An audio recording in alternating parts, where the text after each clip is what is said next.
Here is a privacy settings that you should check on your Samsung Galaxy A15 smartphone or any other Samsung phone with Android.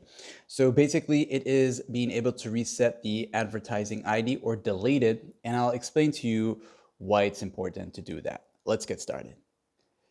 If you ever notice that suddenly you are seeing ads or suggestions based on your recent research or searching on the internet, or perhaps your friend was talking to you about something and you're wondering why now you're seeing these ads showing up even though you didn't search it up. So go into the main settings of your Samsung phone, and from here I want you to go down to the part that says Google or Google services, this one right there. So you'll see that right there, okay? So as you enter into it, you'll tap on it one time. You'll be taken to something that looks like this here. You'll see the name of your Gmail account up here, which I went down a little bit so you won't see it. Then you'll see where it says services on this device, and you're gonna look for where it says ads.